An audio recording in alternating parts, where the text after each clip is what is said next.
पानी अब सर से ऊपर हो गया है, हमें कुछ करना ही पड़ेगा। तो मैं क्या करूं? मेरी कोई सुनता है? मैं तो कितने सालों से बीम बजा रही हूं बस। क्या हो गया अम्मा, कौन नहीं सुन रहा आपकी बात? मेरे दोनों भाई और उनकी बीवियां। क्या हो गया भाई? अब क्या कह दिया तुमसे किसी ने?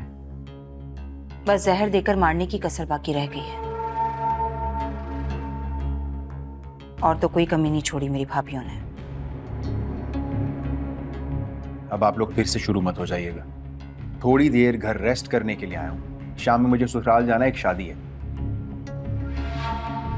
अरे बात सुन, ये बैठे बैठा किसका बुलावा आ गया तेरे ससुराल से शादी का? है फातिमा की कजन की शादी, बताया था मैंने आपको। आज निकाह और कल वलीमा, जाना है मुझे। बड़े बदतहजीब लोग हैं आपके ससुराल वाले। झूठे मुंह से भी घर के किसी और फर्द को बुलाया तक नहीं।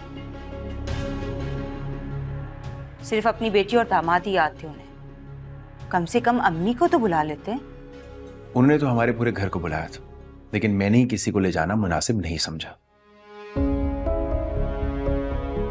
क्या? क्यों भाई? हमारे जाने में क्या कबाहत थी? अरे बंदे का दिल ही बहल जाता है। थोड़ी देर रौनक मेला, खवातीन के जेवर, नए नए कपड़े देखेंगे तो दिल बहलेगा ना भाई। वहां भी जाके आप लोगों ने लड़ना ही था,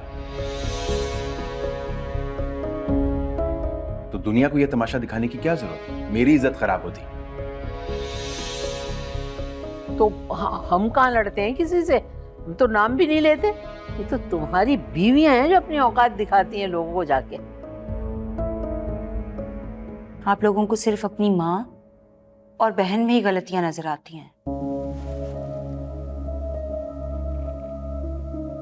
बाकी आपकी बीवियां तो बिल्कुल ठीक हैं।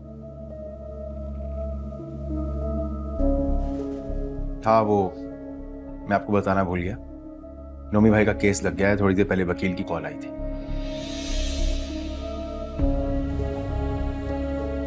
सच बताएं, पेशी कब है? जमानत कब होगी? कल है पेशी कोर्ट में, उम्मीद तो है कि हो जाएगी।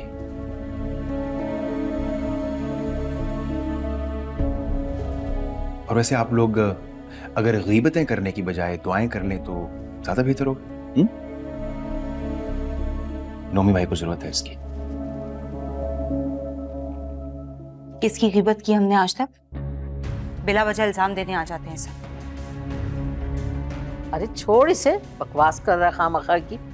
तू ऐसा कर, तू खुद ही जा, नमाज बिछा कमरे में और बैठ जा, नमाज पढ़, अल्लाह से बातें कर। और उस वक्त तक जा नमाज से नहीं हटना जब तक नोमी घर ना आ जाए और उसकी जमानत ना हो जाए। हा? एक बार मेरे शौहर की जमानत हो जाए, फिर अच्छी तरह इन सब के तंज का जवाब दूंगी मैं। देखिए ड्रामा सीरियल इश्क तुमसे हुआ, पीर से जुमेरात रात 9 बजे, सिर्फ ग्रीन एंटरटेनमेंट पर।